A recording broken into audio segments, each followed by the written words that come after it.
ஆதியாகமம் 35 16 19 வாசிங்கம்மா. 16லேருந்து 19 வரைக்கும் ஆதியாகமம்.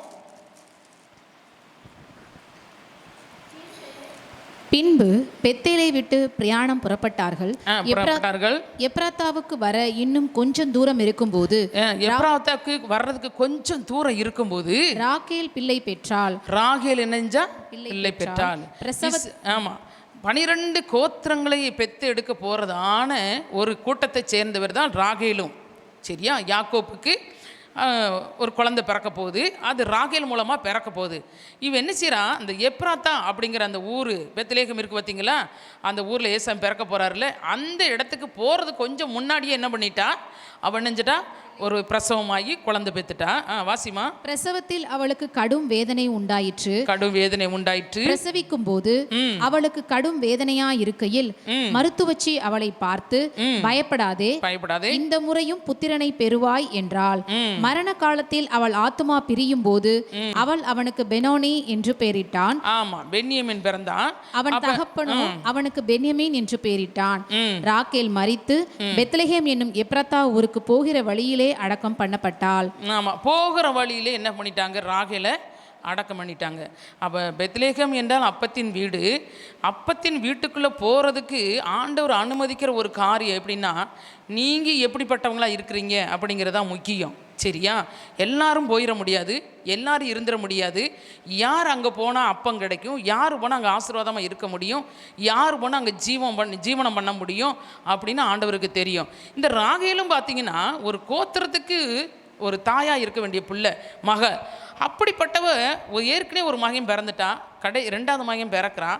ஆனால் அந்த இடத்துக்கு போக முடியல. ஏன்னு சொன்னால், வாசிப்போம். ஆதியாகமம் 31 34 35 வாசிங்க. ஆதியாகமம் 31ஆம் அதிகாரம் 34 35. ராகேல் அந்த சுரூபங்களை எடுத்து எந்த சுரூபங்களை, தன்னுடைய தகப்பை வீட்டில் லாபான் வீட்டில் இருக்கும்போது என்ன பண்ணிட்டா, யாக்கோப்பு மனைவி பிள்ளைகளை கூப்பிட்டு அவன் என்ன செய்கிறான், தன்னுடைய தேசத்திற்கு திரும்பி போகணும் அப்படின்னு சொல்லி அவன் தீர்மானம் பண்ணும்போது இவன் என்ன பண்ணிட்டா, தகப்பெண் வழிபட்டு கொண்டு வந்ததான, ஒருவேளை இவள் வழிபட்டு கொண்டு இருந்தாலும் என்னமோ தெரியாது. ஆனால் யாக்கோப்பு விரும்பினபடினால் அவளை கல்யாணம் முடிச்சிட்டான். ஆனால் இங்கே என்ன பண்ணுறான், சுரூபங்களை எடுத்து ஒட்டக சேனத்தின் கீழ் வைத்து, ஒட்டகத்தில் ஏறி இவங்க என்ன செய்ய பண்ண, இப்போ பிரயாணம் பண்ணி வர போகிறாங்க, ஒட்டகத்தின் கீழே வச்சுட்டான்.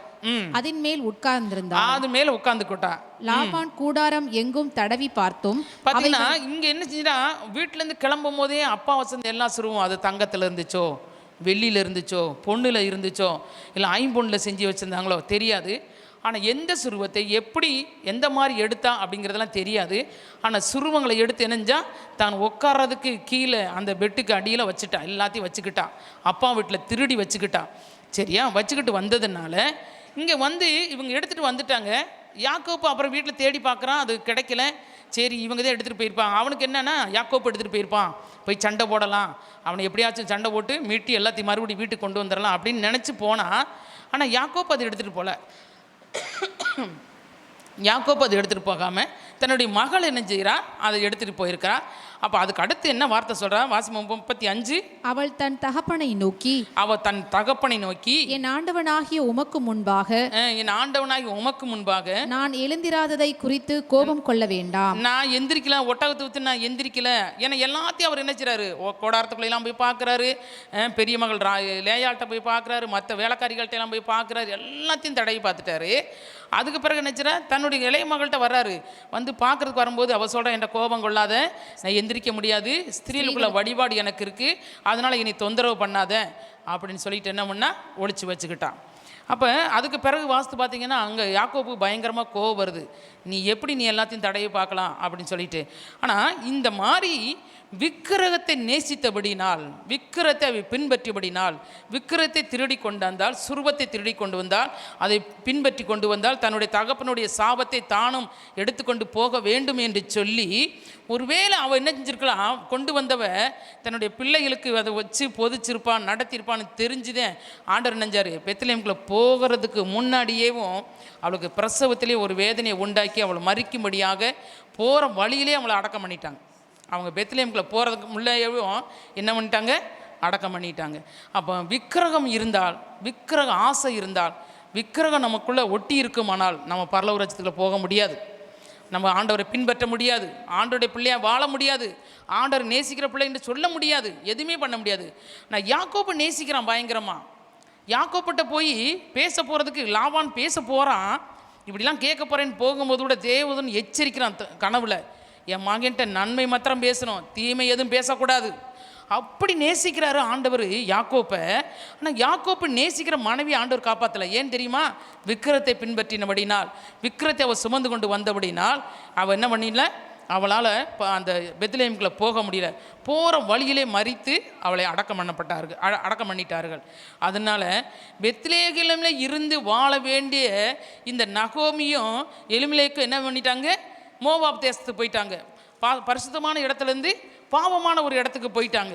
அங்கே போனதுனால அவங்களுக்கு என்ன கிடச்சிச்சு அப்படின்னு சொல்லி பார்த்தோம்னா, அங்கே ஒரு 4 காரியம் நடக்குது. சரியா? அங்கே போகிற அதுக்கு அந்த கதையை சொல்லி முடிச்சிடுறேன். அப்போ அங்கே போனன்னேவும் என்னஞ்சிடறான், முதல்ல என்னஞ்சிடறான், புருஷன் மறிச்சிட்றான். நகோமிக்கு என்னஞ்சிடறான், புருஷன் மறித்து போயிடுறான். எலிமெலேக்கு மறிச்சிட்றான். 2 பிள்ளைகளை வச்சுக்கிட்டு இருக்கிறான். அதுக்கு பிறகு புருஷன் மறித்ததுக்கு பிறகு தான் 2 மகன்களுக்கும் 2 பெண் பிள்ளைய என்ன செய்கிறான், மோவாப் தேசத்தில் பெண் எடுக்கிறா. 2 பிள்ளைகளும் அக்கா தங்கச்சியை தான் ஒரே வீட்டில் பெண் எடுத்து 2 பிள்ளைகளுக்கும் திருமணம் செஞ்சு வைக்கிறான். அங்கே எத்தனை வருஷம் வாழ்ந்தா? 10 வருஷம். நகோமி அங்கே எத்தனை வருஷம் தான்? 10 வருஷம்தான். அந்த 10 வருஷத்துக்குள்ளே அவளுக்கு ஒரு பெரிய இழப்பு. கணவனை இழந்தா, 2 மகன்களையும் இழந்தா. 2 பேர் இணைஞ்சிட்டான். ஆமாம், 2 பேர் இணைஞ்சான். அவன் பேர் சொல்ல வாசிக்குமா? மக்லோன், கிலியோன். 2 பேர் இணைஞ்சாங்க, இறந்து போயிட்டாங்க. இந்த 2 பேருக்கும் மனைவியாக வந்தவள்கள் தான் ஓர்வாள், ரூத். சரியா? இப்போ இவங்களை குறித்து தான் நம்ம மெயினாக பார்க்க போகிறோம். இது நம்ம கதை, சரித்திர கதை எங்கேருந்து ஆரம்பிக்குது அப்படிங்கிறதெல்லாம். ஏன் மோவாப் தேசத்துக்கு இவங்க வந்தாங்க, ஏன் எகிப்து தேசத்தில் பெத்லெஹேமில் ஏன் பஞ்சம் உண்டாச்சு அப்படின்னு சொன்னால், அதுக்கு முன்னாடி உள்ள நியாயாதிபதி புஸ்தகத்தை நீங்கள் வாசித்து பார்த்தீங்கன்னா அழகாக அங்கே தெளிவாக போட்டிருக்கோம். அங்கே யாரெல்லாம் ஆண்டவர் வெறுக்கிறாரு, யாரை நேசிக்கிறாரு அப்படிங்கிறதெல்லாம் போட்டிருக்கோம். நீங்கள் வாசித்து பார்த்தீங்கன்னா உங்களுக்கு தெரியும். சரியா? இப்போ இங்கே பார்த்தீங்கன்னா இந்த 3 பேரும் என்ன செஞ்சிட்டாங்க, விதவையாயிட்டாங்க. மாமியா விதவை, மருமகள் 2 பேரும் விதவையாக நிற்கிறாங்க. இப்போ என்ன பண்ணுறாங்க, இப்போ தான் அவளுக்கு என்ன செய்கிறாங்க, அவள் கேள்விப்படுறா எகிப்து பெத்லெஹேமில் என்ன செய்யுது, தேவன் நமக்கு ஜனங்களுக்கு ஆகாரம் அளிக்கிறார், அப்பம் கொடுக்கிறார், ஆகாரம் கொடுக்கிறார் அப்படிங்கிற எண்ணம் வந்திருக்கு. ஆனால் அந்த தேசத்தில் பார்த்திங்கன்னா அத்தனை பேர் இருக்கிறாங்க, எந்த குடும்பமும் அப்படி கிளம்பி போகலை. இந்த குடும்பம் மாத்திரம்தான் கிளம்பி போச்சு. எந்த குடும்பம்? நகோமி, ஆமாம், எலிமெலேக் குடும்பம் மட்டும்தான் இங்கேருந்து மோவாப் தேசத்துக்கு கிளம்பி போச்சு. மற்றவங்களாம் எங்கே இருந்தாங்க? அதே இடத்துல தான் இருந்தாங்க. அப்போ கொஞ்ச நாளைக்கு ஒரு கஷ்டம் வரும், கொஞ்ச நாளைக்கு கொஞ்சம் பாடு வரும், கொஞ்ச நாளைக்கு ஒரு வியாதி, கொஞ்ச நாளைக்கு ஒரு பிரச்சனை. அதனால் விட்டுட்டு மற்ற தெய்வத்தை பின்பற்றி போயிடலாமா? அதனால் விட்டுட்டு மற்ற குடும்பத்துக்கு போயிடலாமா? அதனால் விட்டுட்டு மாமியா வீட்டுக்கு ஓடி போயிடலாமா? அதனால் விட்டு அம்மா வீட்டுக்கு ஓடி போயிடலாமா? இல்லை, அப்படித்தான் நகோமி செஞ்சான். அந்த மாதிரி செய்யக்கூடாது. கொஞ்ச நாளைக்கு அந்த கஷ்டத்தை அனுபவிக்க முடியாதபடி, அந்த தேசத்தில் இல்லாதபடி அவள் வேறு இடத்துக்கு போனதுனால என்னத்தை இழந்தா? 3 முக்கியமானவர்களை இழந்துட்டா. தன்னுடைய கணவனை இழந்தா, 2 பிள்ளைகளை இழந்தா. அப்போ அதுக்கு பிறகு தான் தெரியுது தன்னுடைய தேசத்தில் தேவன், இப்போ விசுவாசம் அவளுக்கு வருது. யார்? தேவன் இப்போ என்ன செய்கிறாரு, ஆகாரம் கொடுக்கிறார் என்று சொல்லி அறிந்து. வாசிப்போமா? 6வது வசனத்தை வாசிங்க. கர்த்தர் தம்முடைய ஜனங்களை சந்தித்து, கர்த்தர் தம்முடைய ஜனங்களை சந்தித்து. நீ யாரு? கர்த்தருடைய ஜனம் தானே, அங்கே இருந்திருக்கலாமே, ஏன் புறப்பட்டு வந்த? ஏன்னா கொஞ்சம் கூட சகித்து கொள்ள முடியல, கொஞ்சம் கஷ்டத்தை அனுபவிக்க முடியலை. எல்லா நேரமும் சுகபோகமாக இருக்கணும், எல்லா நேரமும் எந்த பிரச்சனை இல்லாமல் இருக்கணும், வசதியாக இருக்கணும், வாய்ப்பாக இருக்கணும், உபவாசம் இருந்துடக்கூடாது, ஜெபம் பண்ணக்கூடாது, கண்ணீர் வடிக்கக்கூடாது, சரியா ஊழியம் செய்யக்கூடாது, எதுவுமே செய்யக்கூடாது. எல்லா நேரமும் நம்ம எப்படி இருக்கணும்? நல்லாவே இருக்கணும் அப்படின்னு நினைக்கிறதுனால தான் இந்த நகோமி கூட அந்த மாதிரி நினச்சி தான் அணைஞ்சிட்டா. கொஞ்சம் கூட கஷ்டத்தை அனுபவிக்காதபடி நம்ம பக்கத்து தேசத்தில் போய் என்ன செஞ்சிடலாம், நல்லா வாழலாம் அப்படின்னு நினச்சி போனது பெரிய இழப்பு. வாசிமாத. கர்த்தர் தம்முடைய ஜனங்களை சந்தித்து, தன்னுடைய ஜனங்களை சந்தித்து அவர்களுக்கு ஆகாரம் அருளினார் என்று, அவங்களுக்கு ஆகாரம் அருளினார் என்று அவள் மோவாப் தேசத்திலே கேள்விப்பட்டு. மோவாப் தேசத்தில் கேள்விப்படுறா. எங்கே கேள்விப்படுறா? மோவாப் தேசத்தில் தன்னுடைய ஜனங்களுக்கு அவர் ஆகாரம் கொடுக்குறாருன்னு சொல்லிட்டு இப்போ கேள்விப்படுறா. எல்லாவற்றையும் இழந்து இப்போ கேள்விப்படுறா. அநேகருக்கு அப்படித்தான், நம்ம விசுவாசிகள் கூட அப்படித்தான், நம்ம கூட அப்படித்தான்.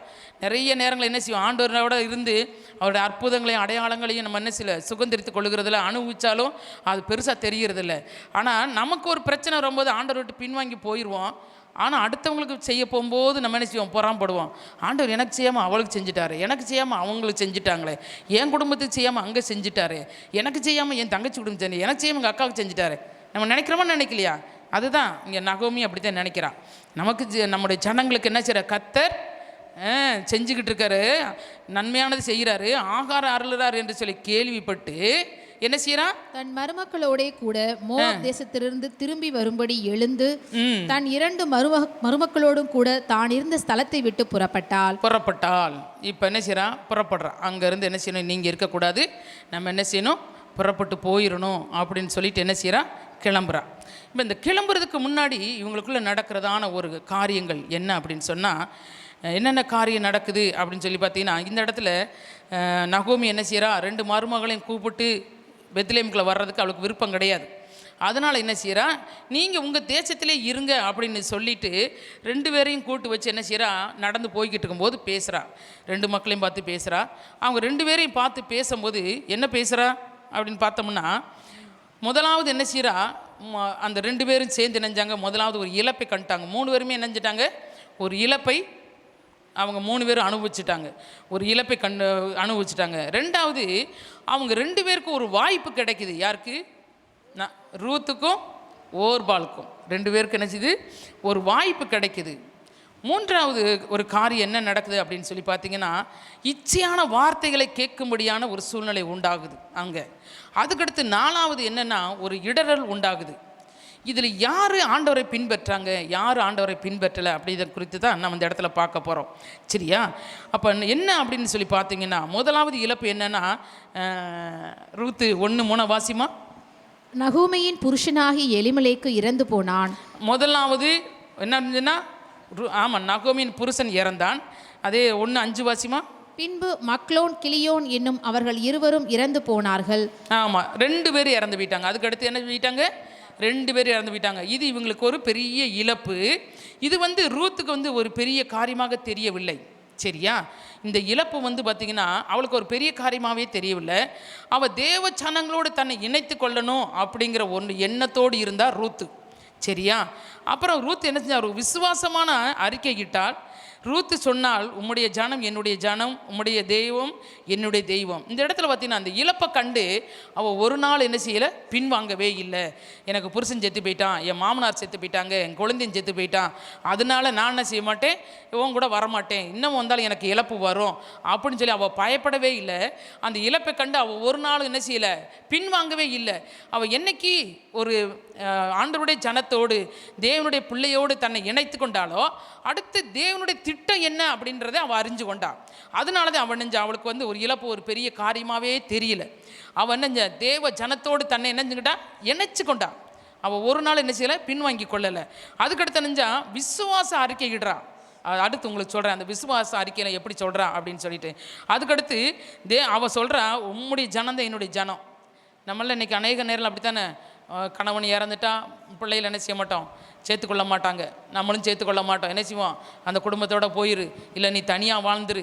இந்த நம்ம சர்ச்சு கூட இப்போ ஒரு பிள்ளை வர்றா, அந்த புருஷன் எல்லாம் ஊருக்கு இந்த ஒரு பிள்ளையை வச்சுக்கிட்டு அந்த பிள்ளையை கூட்டுட்டு ஆஸ்திலேருந்து வந்து போகிறான். அந்த பிள்ளை சேர்த்துக்கிற மாட்டாங்க. அந்த பிள்ளைய மாமியா வீட்லையும் சேர்க்க மாட்டாங்க, பெற்றோர் வீட்லையும் சேர்க்க மாட்டான். அந்த பிள்ளைக்கு உடம்பு சரியில்லை, அவளுக்கு ஒரு பிள்ளை, அப்போ சேர்த்துக்கொள்ள மாட்டாங்க. அப்போ இவ சொல்கிறா, விசுவாச அறிக்கையிடுறா, உம்முடைய ஜனம் தான் என்னுடைய ஜனம், நீங்கள் என்னை பிரிக்கணும்னு நினைக்கக்கூடாது அப்படிங்கிறா. சரியா? உம்முடைய தெய்வம் தான் என்னுடைய தெய்வம் அப்படின்னு சொல்கிறான். அடுத்தடுத்து ஒரு வாய்ப்பு கிடைக்குது ரூத்துக்கும் ஓர்பாலுக்கும், ஒரு வாய்ப்பு கிடைக்குது.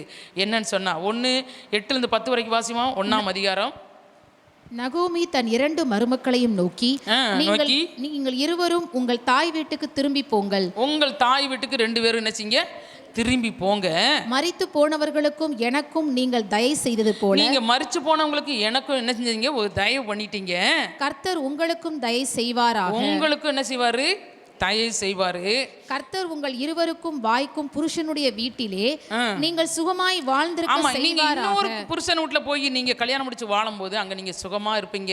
நீங்க எங்களுக்கு தயவு பண்ணீங்கல்ல, என் பிள்ளைகளுக்கு கல்யாணம் முடிச்சு மனைவியா வந்தீங்க, இறந்துட்டாங்க, எங்க குடும்பத்துக்கு நீங்க தயவு பண்ணி வந்தீங்கல்ல, அதனால இவன் மனமாற அவங்கள ஆசீர்வதிக்கிறா. எப்படின்னு சொன்னா, நீங்க போய் இன்னொரு கல்யாணம் முடிச்சு உங்க வீடுகளில் உங்க தேசத்துல நீங்க என்ன செய்யுங்க, சுகமா இருங்க, நல்லா இருங்க அப்படின்னு என்ன செய்யறா, ஒரு வாய்ப்பு என்ன செய்யறா, கொடுக்கறா. என்று சொல்லி அவர்களை முத்தமிட்டால், அவர்களை என்ன செஞ்சாலும் முத்தமிடுறாள். அப்பொழுது அவர்கள் சத்தமிட்டு அழுது, அவர்கள் 2 பேரும் என்ன செய்றாங்க, சத்தமிட்டு அழுகுறாங்க. ஏன்னா மாமியா வந்து அவங்களுக்கு தாயை போல அவங்க நேசித்ததுனால அவங்க என்ன பண்ணுறாங்க, இவ இந்த மாதிரி ஒரு வார்த்தையை சொன்னதுக்கு பிறகு அவங்க என்ன செய்கிறாங்க, சத்தமிட்டு அழுகுறாங்க. நாங்கள் இந்த மாதிரி இவங்க சொல்கிறாங்களே, இவங்க நம்மளை விட்டு பிரிஞ்சு போக போகிறாங்களே அப்படின்னு சொல்லிட்டு சத்தமிட்டு அழுகுறாங்க. சரியா? அப்போ வாய்ப்பை என்ன செஞ்சா, ஓர்பால் என்னஞ்சா ஏற்றுக்கொண்டாள். அந்த வாய்ப்பை என்னஞ்சா ஓர்பால் ஏற்றுக்கொண்டு என்னஞ்சா, ரூத் என்னஞ்சா அதை தள்ளி விட்டுட்டா, அதை ஏற்றுக்கொள்ளவில்லை. ஓர்பால் என்னஞ்சா சரி அப்படின்னு சொல்லிட்டு என்னஞ்சா போயிட்டான். அப்போ இந்த இடத்துல வந்து பார்த்திங்கன்னா ரூத்து சொல்கிறா, கிறிஸ்துவின் அன்பை விட்டு என்னைய ஒருத்தரும் பிடிக்கவே முடியாது, அதனால் நான் என்ன செய்ய மாட்டேன், உம்மை விட்டு நான் போக மாட்டேன் அப்படின்னு சொல்லிட்டு ரூத் என்ன செய்கிறா, கூடயே இருக்கிறா. இதுக்கு ஒரு காரியத்தை நம்ம சொல்லணும்னு சொன்னால், யோபு 1ஆம் அதிகாரம் 21-22 வாசிங்க. நிர்வாணியாய் என் தாயின் கர்ப்பத்திலிருந்து வந்தேன், நான் நிர்வாணியாய் என் தாயின் கர்ப்பத்திலிருந்து வந்தேன், நிர்வாணியாய் அவ்விடத்துக்கு திரும்புவேன், நிர்வாணியாய் அவ்விடத்துக்கு திரும்புவேன். கர்த்தர் கொடுத்தார், கர்த்தர் கொடுத்தார், கர்த்தர் எடுத்தார், கர்த்தர் எடுத்தார், கர்த்தருடைய நாமத்துக்கு ஸ்தோத்திரம் என்றான். ஆமா, கர்த்தருடைய நாமத்துக்கு ஸ்தோத்திரம். அப்ப இந்த இடத்துல ரூத்து கூட சொல்றா, கர்த்தர் தான் இந்த குடும்பத்தை எனக்கு அனுமதிச்சாரு, கர்த்தர் தான் எனக்கு கணவனை கொடுத்தாரு, கர்த்தர் தான் எடுத்துக்கொண்டாரு, ஆனாலும் நான் என்ன செய்ய மாட்டேன், உம்மை விட்டு போக மாட்டேன், நான் என்ன செய்ய மாட்டேன், உம்மை விட்டு போக மாட்டேன். அழுதா எல்லாம் செஞ்சாங்க, முத்தம் கொடுத்தாங்க, ஆனாலும் ஓர்பால் என்ன செஞ்சிட்டா, அதை ஏற்றுக்கொண்டால். அது என்னஞ்ச தேவ ஜனத்தோடு தன்னை இணைச்சு கொள்கிறதே உதறிவிட்டால், தேவ ஜனத்தோடு வருவதை இணைஞ்சு நிற்கிறதை என்னச்ச அவள் ஏற்றுக்கொள்ளவில்லை. ஆனால் ரூத்து என்ன செஞ்சிட்டா, அப்படி இந்த அன்பை விட்டு பிரிக்கிறதுக்கு எந்த காரியம் வந்தாலும் நடக்காது அப்படின்னு சொல்லி யோவை போல் அங்கே ஒரு அறிக்கை இடுறதை நம்ம பார்க்குறோம். உன்னுடைய ஜனம் தான் என்னுடைய ஜனம், உன்னுடைய தெய்வம் தான் என்னுடைய தெய்வம், அதை நான் செய்ய மாட்டேன் அப்படின்னு சொல்லிட்டு அங்கே ஸ்ட்ராங்காக நிற்கிறேன். அது மாத்திரமில்ல, ஆபகுக்கு 3ஆம் அதிகாரத்தில் 17-18 வாஸ்தவம்னா பார்த்தீங்கன்னா அங்கே கூட சொல்லுவாங்க, இந்த தீர்க்கதரிசி சொல்லுவார், எல்லாவற்றையும் இழந்தாலும் நான் என்ன செய்வேன், கிறிஸ்துவுக்குள் சந்தோஷமாக இருக்கிறேன். எல்லாவற்றையும் வாசித்து பாருங்கம்மா, 17-18 வாசி.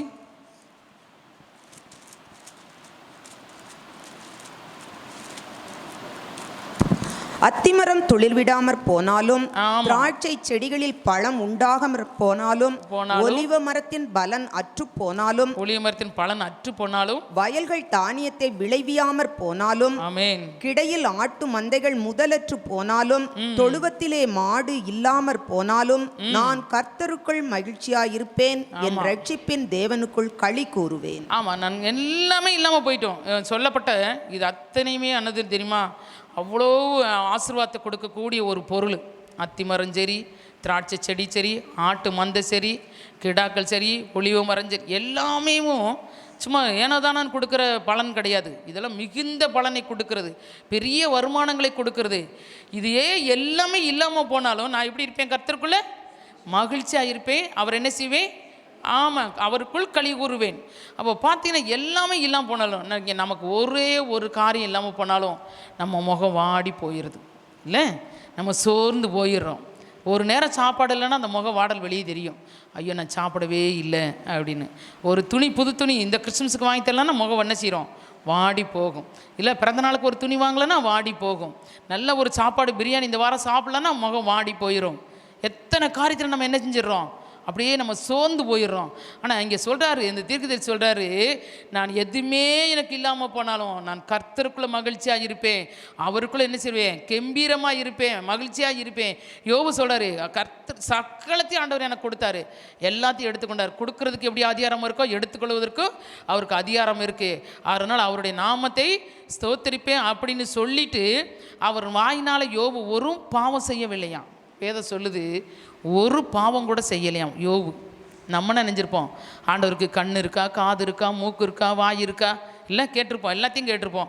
அவங்களுக்கு மாத்திரம் செய்கிறாரு, நமக்கு மட்டும் செய்ய மாட்டாரு அப்படின்னு எல்லா கேள்வியும் கேட்டிருப்போம். ஆனால் யோபு சொல்கிறாரு, 10 பிள்ளைகளை இழந்தார், ஆடு மாடுகளை இழந்தார், ஏர்களை இழந்தார், வீடுகளை இழந்தார், எல்லாத்தையும் இழந்து அவர் சொல்கிறாரு, அவர் கொடுத்தாரு, அவர் எடுக்கிறதுக்கு எல்லாம் அதிகாரம் இருக்குது அப்படின்னு சொல்லி ஆண்டவரை துதிக்கிறது மாத்திரம் இல்லை, அவர் வாயினால் ஒரு பாவம் செய்யவில்லையாம். இன்றைக்கி நம்ம அப்படி இருக்க முடியுமா? நம்ம இருக்கிறோமா? நம்ம யோசனை பண்ணி பார்க்கணும். அப்போ இந்த இடத்துல ரூத்து சொல்கிறா, அதே போல தான் என்னை எதுவுமே பிரிக்காது, என்னை எதுவுமே பிரிக்காது அப்படின்னு சொல்கிறா. சரியா? ரூத்துக்கு அநேக வாய்ப்புகள் வந்துச்சு. சரியா? நிறைய வாய்ப்புகள் வந்துச்சு, எல்லாவற்றையும் உதறி தள்ளிவிட்டார். நீதிமொழிகள் 10:22 வாசிமா. கர்த்தரின் ஆசீர்வாதமே ஐஸ்வர்யத்தை தரும். ஆமா, கர்த்தருடைய ஆசீர்வாதமே ஐஸ்வர்யத்தை தரும். அவர் கொடுத்த நினைச்சாருன்னா அவர் என்ன கொடுப்பாரு? ஆசீர்வாதத்தை கொடுக்க நினைச்சிட்டாரு, அதோட என்ன செய்ய மாட்டாரு? வேதனையே கொடுக்க மாட்டார். இந்த ரூத்து சரியான ஒரு ஸ்ட்ராங்கான ஒரு பெண்ணாக இருந்து அவள் எடுத்த தீர்மானத்தில் ஆண்டவர் கூடயே இருந்தார். அதனால தான் சொல்கிறாரு, கர்த்தரின் ஆசீர்வாதம் அவர் கொடுக்கவர் நினச்சிட்டாருன்னா அதோட வேதனை வரவே வராது. அவளுக்கு நல்லா தெரியும். அதனால தான் என்னஞ்சா தெரியுமா, அவள் என்னஞ்சா ஆண்டவருடைய அன்பை விட்டு பிரியலை. எத்தனை வாய்ப்புகள் வந்தாலும் அதை தன்னை விட்டு கொடுக்கல, எல்லாவற்றிலும் உறுதியாய் நின்றாள். அடுத்து பார்த்தீங்கன்னா இச்சையான வார்த்தைகள். ஆனால் அவளுக்கு இழப்பு வந்துச்சு, அதில் அவள் தடுமாறி போகல. அதுக்கடுத்து வாய்ப்புகள் வந்துச்சு, அதுலேயும் அவள் என்ன செய்யலை? விட்டு கொடுக்கல, தடுமாறி போகலை. அடுத்து இச்சையான வார்த்தைகள் 11 13 வரைக்கும் வாசிவோம். 1ஆம் அதிகாரத்தை. அதற்கு நகோமி, என் மக்களே நீங்கள் திரும்பி போங்கள். 2 பேர்ட்டையும் சொல்கிறாங்க, அக்காவிட்டையும் தங்கச்சிட்டையும் சொல்கிறாங்க, என் மக்களே நீங்கள் திரும்பி போங்கள். நீங்க திரும்பி போங்க. என்னோட ஏன் வருகிறீர்கள்? என்னால ஏன் வர்றீங்க? உங்களுக்கு புருஷராகும்படிக்கு இனிமேல் என் கர்ப்பத்திலே எனக்கு பிள்ளைகள் உண்டாகுமோ? என் மக்களே திரும்பி போங்கள், திரும்பி போங்க. நான் வயது சென்றவள், ஒரு புருஷனுடன் வாழத்தக்கவள் அல்ல. அப்படிப்பட்ட நம்பிக்கை எனக்கு உண்டாயிருந்து நான் இன்று இரவில் ஒரு புருஷனுக்கு வாழ்க்கைப்பட்டு பிள்ளைகளை பெற்றாலும் அவர்கள் பெரியவளாகும் மட்டும் புருஷனுக்கு வாழ்க்கைப்படாதபடிக்கு நீங்கள் பொறுத்திருப்பீர்களோ? அது கூடாது. கேள்வி கேட்கிறா. பார்த்தீங்கன்னா வார்த்தைகளை சொல்கிறார், நீங்கள் போய் என்ன செய்யலாம்? வேறு வாழ்க்கைப்படலாம். நான் என்ன செய்யணும்? இன்னும் உங்களுக்கு 2 பேருக்கும் கணவன் பெற்று தர முடியாது, பிள்ளை வளர்க்க முடியாது, நான் இன்னொரு கல்யாணம் முடிக்க முடியாது, நான் கற்பந்தரிக்க முடியாது. நிறைய அந்த இச்சையான வார்த்தைகள், ஒரு வாலிப பிள்ளைகளுக்கு என்னென்ன காரியங்கள் தேவையோ அத்தனை வார்த்தையும் அந்த நகோமி வாயிலேருந்து வருது.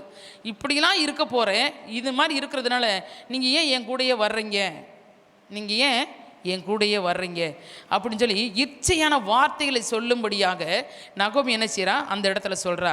ஆனால் அதை ஒருவேளை ரூத்து அது தெரிஞ்சிருந்தா நிந்தலை, இச்சையானது கற்பந்தரிக்கும், அது பூர்ணமாகும்போது மரணத்தை பிறப்பிக்கும் அப்படின்னு அவளுக்கு தெரிஞ்சிருக்கும். அதனாலதான் அவள் என்ன செஞ்சா?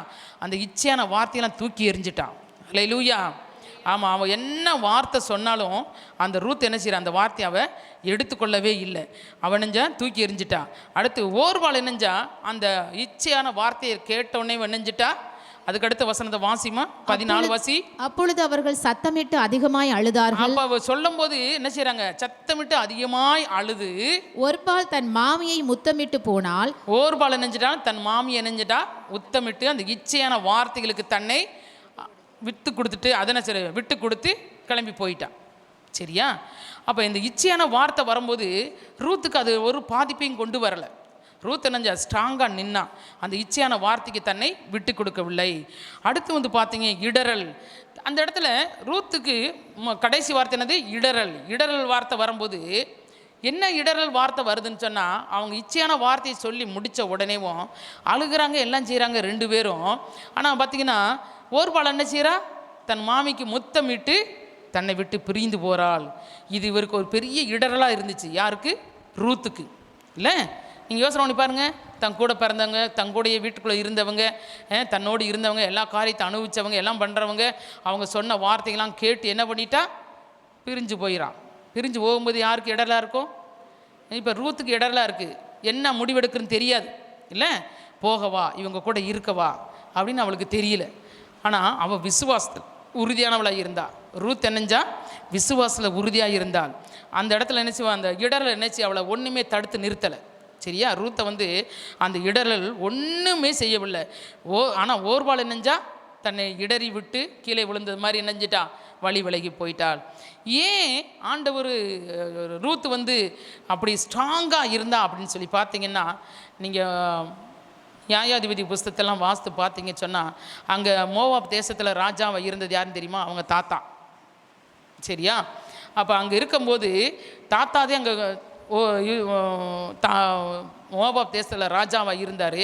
அப்படி இருக்கும்போது அந்த இஸ்ரவேல ஜனங்களுக்கு அவங்களுக்கு இடையூறு பண்ணுவதற்கு அவங்க தாத்தா, அப்புறம் யார், பாராக்கு, பிலேயாம், இவங்கெல்லாம் என்னஞ்சாங்க, சேர்ந்து என்ன பண்ணாங்க, பல இடையூறுகளை செஞ்சதை இந்த ரூத்தும் ஓர்வாலும் பார்த்தவங்க 2 பேரும். சரியா? அப்போ அங்கே பார்த்துக்கிட்டு இருக்கும்போது பார்த்தீங்கன்னா, நிறைய காரியங்களில் தேவன் இஸ்ரவேல் ஜனங்களுக்கு அற்புதங்களை செஞ்சதை பார்த்தவள் ரூத்து. சரியா? அதனால் அந்த தெய்வம் மிகவும் நல்லவர், அவர் பெரியவர், அவருடைய திட்டங்கள் பயங்கரமாக இருக்கும், அவர் உன்னதமான தெய்வம் அப்படிங்கிறத இந்த ரூத் இணைஞ்சா அறிந்து வைத்திருந்தாள். அதனால தான் அவள் சொல்கிறான், ரூத் 1:16-18 வரைக்கும் வாசிங்க. அதற்கு ரூத், ஆண்டவர் நிறைய நன்மையான காரியங்களை ரூத்துக்கு செஞ்சாரு. சொல்லுமா? அதற்கு ரூத், நான் உம்மை பின்பற்றாமல் உம்மை விட்டு திரும்பி போவதை குறித்து என்னோட பேச வேண்டாம். ஆமா, என் தங்கச்சியோ அக்காவோ அவ போயிட்டா, என் சகோதரி போயிட்டா. ஆனா இனி நான் உம்மை விட்டு பிரிந்து போகிற காரியத்தை குறித்து என்ன செய்யக்கூடாது, என்கிட்ட பேசக்கூடாது. ஏன்னா இது ஒரு இடையூறு, இந்த இடத்துல ஒரு இடரல் வந்துருச்சு அவளுக்கு. ஏன்னா அவள் முத்தமிட்டு அவள் போயிட்டா. மறுபடியும் அவங்க எதுவும் சொல்லிடக்கூடாது, உன் தங்கச்சி போயிட்டா, உன் சகோதரி போயிட்டா, நீயும் போ போ போ அப்படின்னு எதுவும் வார்த்தையை சொல்லிடக்கூடாதுன்னு ஒரு கண்டிஷன் போடுறா. என்ன கண்டிஷன் போடுறா? சொல்லுமா? உம்மை விட்டு திரும்பி போவதை குறித்து, உன்னை விட்டு நான் திரும்பி போவதை குறித்து என்னோட பேச வேண்டாம், நீ என்னோட பேசக்கூடாது. அவங்க மாமியாவுக்கு என்ன செய்யறா? ஒரு சட்டம் போடுறா, நீ என்னோட நினைச்சக்கூடாது, பேசக்கூடாது. நீர் போகும் இடத்திற்கு நானும் வருவேன். நீ போகும் இடத்துக்கு நானும் வருவேன். நீ எங்க போவன்னு எனக்கு தெரியும் நல்லாவே. நீ எங்க போவ? பெத்லெகேம் போவ. சரியா? அது எனக்கு பிடிச்சமான தேசம், நானும் வருவேன். சரியா? அடுத்து வாசிமா. நீர் தங்கும் இடத்திலே நானும் தங்குவேன். நீ தங்குற இடத்துல தான் நானும் தங்குவேன். நீ எங்க தங்குவேன்னு எனக்கு தெரியும், அங்கதான் நானும் தங்குவேன். உம்முடைய ஜனம் என்னுடைய ஜனம். உன்னுடைய ஜனம் எதுவோ அதுதான் என்னுடைய ஜனம். உம்முடைய தேவன் என்னுடைய தேவன். அல்லேலூயா. உன்னுடைய தெய்வம் எதுவோ அதுதான் என்னுடைய தெய்வம். ஏன்னா இப்போ உன்னுடைய தெய்வம் பெத்லெகேம்ல ஆகாரம் கொடுக்குறாங்க, ஆகாரம் அளிக்கிறாரு அப்படிங்கிறது நீ கேள்விப்பட்டு நீ போற. அப்போ அந்த தெய்வம் தான் என்னுடைய தெய்வம், உன்னுடைய ஜனம் தான் என்னுடைய ஜனம். இதை விட்டு நம்மளை என்ன செய்யக்கூடாது, ஒரு நாள் ஒன்றும் பிரிக்கக்கூடாது. இதை குறித்து நீ என்னட்ட என்ன செய்யக்கூடாது, பேசக்கூடாது. நான் உன் கூட தான் வருவேன் அப்படின்னு சொன்னனேவும் 18வது வசனத்தை வாசிமா. அவள் தன்னோட கூட வர மன உறுதியா இருக்கிறதை கண்டு, ஆமா, தன்னோடு வருகிறதை மன உறுதியாய் ரூத் இருக்கிறான்னு சொல்லி நகோமி கண்டு, அப்புறம் அதை குறித்து அவளோட ஒன்றும் பேசவில்லை. அப்புறம் அதை குறித்து நகோமி என்ன செய்ய, ரூத்துட்ட ஒன்றுமே பேசவில்லை. அல்லேலூயா. ஆமாம், இந்த இடத்துல பார்த்தீங்கன்னா ரூத் என்ன செய்றா, அவள் தன்னுடைய காரியம் அவருடைய அறிக்கை அவள் என்ன அறிக்கையிட்டா அப்படின்னு சொல்லி பார்த்தீங்கன்னா, விசுவாச அறிக்கையிட்டாள். உன்னுடைய ஜனம் என்னுடைய ஜனம், உன்னுடைய தேவன் என்னுடைய தேவன், உன்னுடைய தேசம் என்னுடைய தேசம். நீ போகிற இடத்துக்கு நான் வருவேன். மரணம் ஒன்று தான் நம்மளை என்ன செய்யணும், 2 பேரையும் பிரிக்கணும். வேறு எந்த விதத்துலையும் ஒன்றையும் இனியும் அதுவும் பிரிக்கக்கூடாது. வேறு எதுவும் பிரிக்க முடியாது அப்படிங்கிறதுல உறுதியாக ஸ்ட்ராங்காக அவன் நின்னா. அப்படி நின்னதுனால தான் நகோமி என்ன, அதுக்கு அடுத்து ஒன்றுமே பேசலை. அதுக்கு தேவன் ரூத்துக்கு என்னமா செஞ்சார், அதுக்கு பதிலாக ஆண்டவர் அவளுக்கு என்னென்ன செஞ்சார் அப்படிங்கிறத குறித்து நம்ம பார்ப்போமா. அவள் இருக்கிறதான அவள் விசுவாச அறிக்கை, அவள் விசுவாச வார்த்தை, தேவ திட்டத்தோடு தன்னை இணைத்து கொண்ட ஒரு காரியம் அப்படிங்கிறதெல்லாம் அறிஞ்ச தேவன் அவளுக்கு என்ன பண்ணாருன்னு தெரியுமா? ரூத்து 2ஆம் அதிகாரம் 1ஆம் வசனத்தை வாசிங்க. நகோமிக்கு அவளுடைய புருஷன், ரூத் 3ஆம் அதிகாரம் 10-11 வாசிங்க. அதற்கு அவன், மகளே, நீ கர்த்தரால் ஆசீர்வதிக்கப்படுவாயாக. நீ தரித்திரரும் ஐஸ்வர்யவான்களுமான வாலிபர்களின் பிறகே போகாததினால் உன் முந்தின நற்குணத்தை பார்க்கிலும் உன் பிந்தின நற்குணம் உத்தமமாயிருக்கிறது. இப்போது மகளே நீ பயப்படாதே, உனக்கு வேண்டியபடியெல்லாம் செய்வேன். அல்லேலூயா. அவள் எல்லாவற்றையும் தன்னுடைய தேசத்தில் எல்லாவற்றையும் இழந்து, தகப்பனை விட்டு, தாயை விட்டு, சகோதரியை விட்டு, இனத்தை விட்டு, தெய்வத்தை விட்டு, எல்லாத்தையும் விட்டுட்டு அவள் என்ன பண்ணிட்டா, தன்னுடைய நம்ம பெத்லெஹேமுக்குள்ள ஆண்டவரை தேடி வந்தபடினால் இங்கே ஒருத்தர் சொல்கிறாரு, போவாசு சொல்கிறாரு, நீ என்ன செஞ்சிட்ட, மற்ற வாலிபர் பின்னாடி அவள் ரொம்ப அழகுள்ளவள், ரூத் என்னவன் அழகுள்ளவள், நல்ல அழகாக பார்க்குறதுக்கு அருமையானவளாக இருந்தபடினால் எந்த வாலிபர் பின்னாடி நீ போகாமல் நீ நல்ல இடத்துக்கு நீ வந்தபடினால் உன்னுடைய முந்தின நற்குணத்தை காட்டிலும் இப்போ நீ வந்திருக்கிறியே, இந்த தேசத்தில் வந்து தன் இஷ்டம் போல் வாழ்வதற்கு உன்னை ஒப்பு கொடுக்காதபடி என்ன பண்ணிட்ட, நீ அடக்க ஒடுக்கமாய் இப்படி வந்தபடினால் உன்னுடைய முந்தின நற்குணத்தை காட்டிலும் இந்த பிந்தின நற்குணம் மிகவும் நல்லா இருக்குது. அதனால் நீ பயப்படாத, நான் என்ன செய்வேன், உனக்கு வேண்டியபடியெல்லாம் செய்வேன். அல்லேலூயா. இன்றைக்கி நம்ம பிள்ளைகள்லாம் பார்த்திங்களா, கொஞ்சம் நேரம் கிடச்சா போயிடும், உடனே செல் எடுத்து தேவையில்லாத பார்த்து நேரத்தையும் காலத்தையும் அதில் செலவு செஞ்சு பாவத்துக்கு அடிமையாகிடுவாங்க. ஆனால் வேறு தேசத்துலேருந்து வந்த ஒரு பெண்ணு இன்னொரு தேசத்துக்களை வந்து எத்தனையோ காரியங்களை தவறாக வாழ்ந்துருக்கலாம், மாமியாவை ஏமாற்றிட்டு என்னென்னமோ செஞ்சுருக்கலாம். ஆனால் ரூத் அந்த மாதிரி போகலை, தன் மாமியார் சொன்னபடியெல்லாம் செஞ்சா. அதில் ஒரு வசனம் இருக்கு பாருங்களேன், நீங்கள் சொல்கிறபடியெல்லாம் நான் கேட்பேன் அப்படின்னு சொல்லுவா பாருங்களேன். 3:5 வாசிமா. அதற்கு அவள் நீர் எனக்கு சொன்னபடியெல்லாம் செய்வேன் என்றாள். ஆமாம், இங்கே நகோமி சொல்கிறதெல்லாம் பெத்த தாய்க்கும் தகப்பனுக்குமே ஒரு கேட்காத ஒரு காலகட்டத்துக்குள்ள இருக்கிற நம்மளை பாருங்க. ஆனால் ரூத்து அந்த நாட்களிலே பார்த்தீங்கன்னா மாமியார் சொல்கிறத என்ன செய்யறான், கேட்குறான், நீங்கள் சொன்னபடியெல்லாம் என்ன செய்வேன், நான் கேட்பேன், அதன்படி தான் நான் நடப்பேன் அப்படின்னு சொல்கிறான். சரியா, அதோட விடலை, நீ இப்படி வந்தபடி நான் உனக்கு வேண்டியபடியெல்லாம் என்ன செய்வேன், நான் செய்வேன். யார் அந்த மாதிரி ஒரு வார்த்தையை சொன்னது? ரூத்து 2ஆம் அதிகாரம் 1ஆம் வசனத்தை வாசிங்க. நகோமிக்கு அவளுடைய புருஷனாகிய எலிமெலேக்கின் உறவின் முறையில் போவாஸ் என்னும் பேருள்ள மிகுந்த ஆஸ்திக்காரனாகிய யோனத்தான் போவாஸ் என்ற மிகுந்த ஆஸ்தி உள்ளவன் ஒருவன் என்ன இருந்தான். அவன் என்ன செய்கிறான், அவனைத்தான் என்ன செய்கிறாரு, ஆண்டவரை நியமிக்க போகிறதுக்கு முன்பாக அவனை காட்டி கொடுக்குறாரு. அவன் சாதாரண ஒரு ஆள் இல்லை, உனக்கு வேண்டியபடிலாம் செய்வேன்னு சொல்கிறது வந்து ஒரு சாதாரண ஆள் கிடையாதம்மா. அவன் அந்த தேசத்தில் அந்த பெத்லெஹேமில் எப்படி இருக்கிறான்னா மிகுந்த ஆஸ்தி உள்ளவன், நிறைய செல்வாக்குள்ளவன், செல்வந்தன்.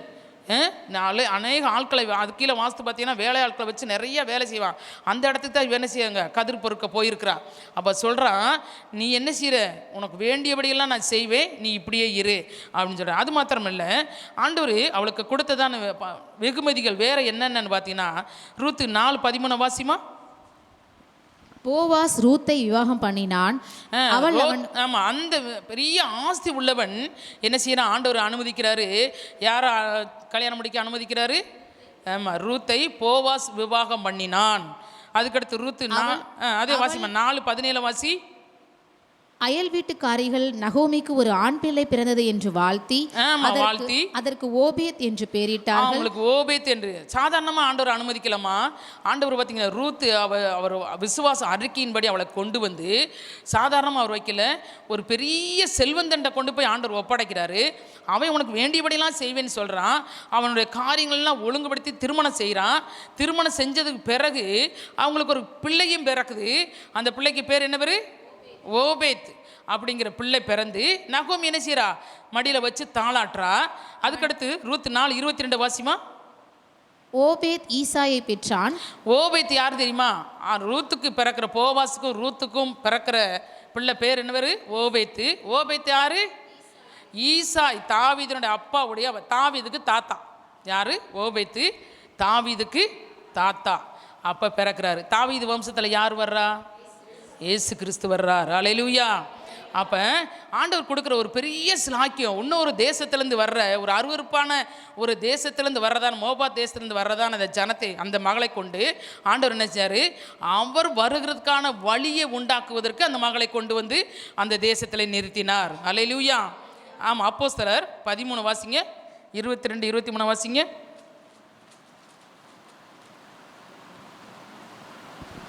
பின்பு அவர் அவனை தள்ளி தாவீதை அவர்களுக்கு ராஜாவாக ஏற்படுத்தி ஈசாயின் குமாரனாகிய தாவீதை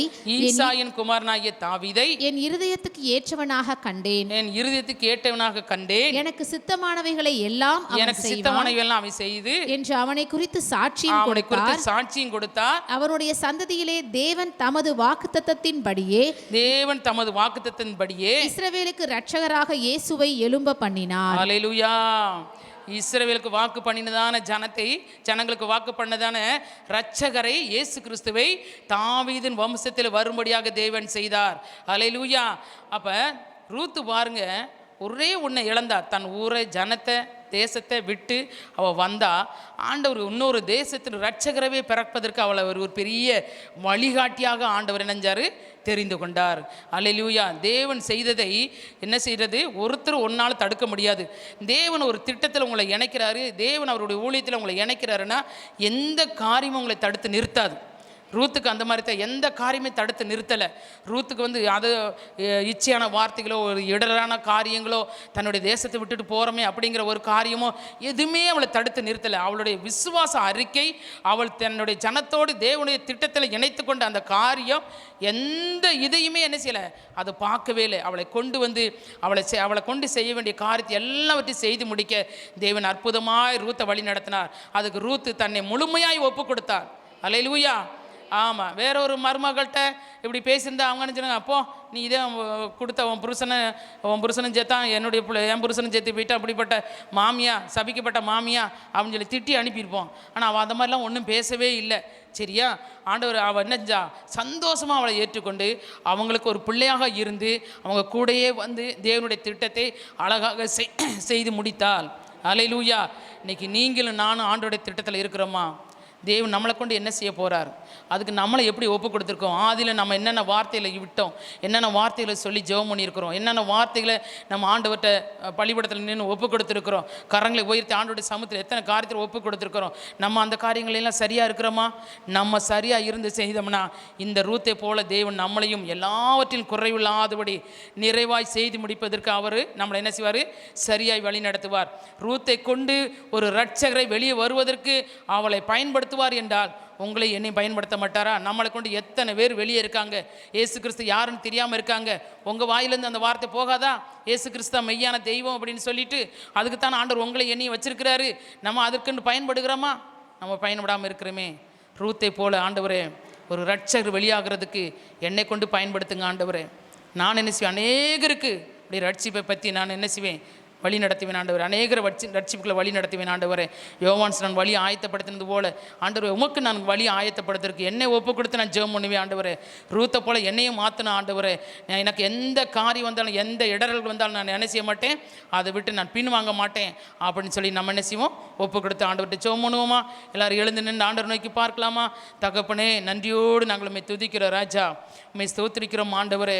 ஒரு ரூத்தை கொண்டு ஆண்டவரே ஒரு இரட்சகர் வருவதற்கு வழியாக இருக்குமானால் ஆண்டவரே, எங்கள் பாண்டிச்சேரி பட்டணத்தில் ஆண்டவரே என்னை கொண்டு ஆண்டவரே, என் தெருவில் ஆண்டவரே, என் குடும்பத்தில் ஆண்டவரே, என் ஆண்டவரே சொந்த பந்தங்களுக்கு மத்தியில் ஆண்டவரே, என் கூட பிறந்தவங்களுக்கு மத்தியில் ஆண்டவரே, என்னை ஆண்டவரே ஒரு ஊழியக்காரியாய் பயன்படுத்தி என் இரட்சகரை வெளிப்படுத்துவதற்கு என்னை ஒரு பாத்திரமாக நீர் பயன்படுத்த முடியும் ஆண்டவரே.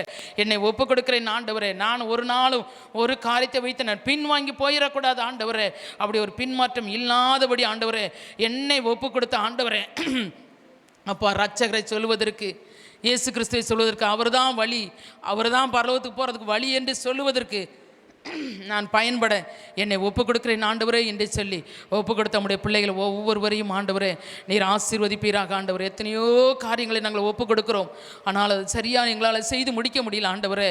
எத்தனையோ காரியங்கள் எங்களை ஆண்டவரே இடரல் பண்ணிடுது ஆண்டவரே, எங்களை இழுத்து கொண்டு போயிருது ஆண்டவரே, எங்களை பின்வாங்க பண்ணிடுது ஆண்டவரே, உண்மை விட்டு ஆண்டவரே மறுதளிக்க பண்ணிடுது ஆண்டவரே, சொன்னதை மறக்க பண்ணிடுது ஆண்டவரே, நாங்கள் பின்வாங்கி போயிடுறோம் ஆண்டவரே, தடைகள் வந்துடுது ஆண்டவரே. அப்படி இல்லாதபடி ரூத்தை போல் ஆண்டவரே ஒரு உறுதியான மனதுள்ளவர்களாய் விசுவாச அறிக்கை செய்கிறவர்களாய் எங்களை ஒவ்வொருவரையும் ஒப்பு கொடுத்து நாங்கள் செபிக்கிறோம் ஆண்டவரே. என் தகப்பனே, ஓர்வாளை போல அல்ல ஆண்டவரே, ஆண்டவரே நகமியை போல அல்ல ஆண்டவரே, நாங்கள் ரூத்தை போல ஆண்டவரே நம்முடைய சமூகத்தில் நின்று ஆண்டவரே நாங்கள் ஒரு சாட்சி உள்ள ஆண்டவரே அப்பா ஒரு மகளாய் வாழ்வதற்கு எங்களை ஒப்பு கொடுக்கிறோம் ஆண்டவரே. எங்கள் வாழ்க்கையில் ஆண்டவரே இரட்சகர் வெளிப்பட வேண்டும் ஆண்டவரே, எங்கள் வாயினால் நம்முடைய இரட்சகர் வெளிப்பட வேண்டும் ஆண்டவரே, எங்கள் செய்கைகளால் எங்கள் இரட்சகர் வெளிப்பட வேண்டும் ஆண்டவரே. எங்கள் ஆண்டவரை உழைப்பினால் ஆண்டவரே, எங்களை ஊழியத்தினால் ஆண்டவரே, எங்கள் ரட்சகர் வெளிப்பட வேண்டும் ஆண்டவரே. என்னையும் ஒரு ரூத்தை போல மாற்றுங்க ஆண்டவரே.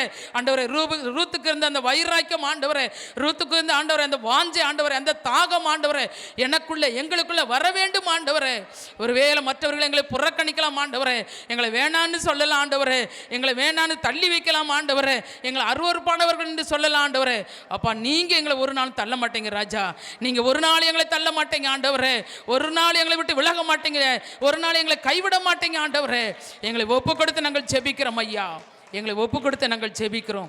ரூத்தை போல ஆண்டவரே நாங்களும் ஆண்டவரே பரலோக ராஜ்யத்துக்கு வழிகாட்டுகிறவர்களாய் நாங்கள் மாற எங்களை ஒவ்வொருவரையும் ஒப்பு கொடுக்குறோம் சாமி. ஒவ்வொருவரையும் ஒப்பு கொடுக்குறோம். எங்களை தாழ்த்துகிற விரும்பயக்கிறோம், உம்மை உயர்த்துகிறோம் ஆண்டவரே. உடைய பிள்ளைகளுடைய வாழ்க்கையில் ஆண்டவரே, குடும்பத்தில் மற்ற காரியங்கள் என்னென்ன தேவை இருக்கோ அத்தனை காரியத்திலையும் ஆண்டவரே நேர அற்புதங்களையும் அதிசயங்களையும் செய்து வைராக்கியங்களை கொடுத்து ஆண்டவரே அப்பா நம்முடைய பிள்ளைகள் குடும்பங்களை நடத்த வேணுமா நான் ஜெபிக்கிறேன். வந்த நம்முடைய பிள்ளைகளுக்காய் ஸ்தோத்திரம். வராத ஒரு அநேகர் உண்டு ஆண்டவரே. இந்த வெயிலோ ஆண்டவரே உஷ்ணமோ எதுவும் பிள்ளைகளை தாக்காதபடி பாதுகாத்து கொள்ளுங்க சுவாமி. வியாதி உள்ளவர்கள் எல்லாரையும் சுகப்படுத்துங்க ஆண்டவரே, தைரியப்படுத்துங்கப்பா, ஆசீர்வதிங்க ஆண்டவரே. உம்முடைய கரத்தில் ஒப்பு கொடுக்குறோம், பொறுப்படுத்திக் கொள்ளுங்க. இயேசுவின் நாமத்தில் இருக்கிற நல்ல பிதாவே, ஆமென், ஆமென், ஆமென்.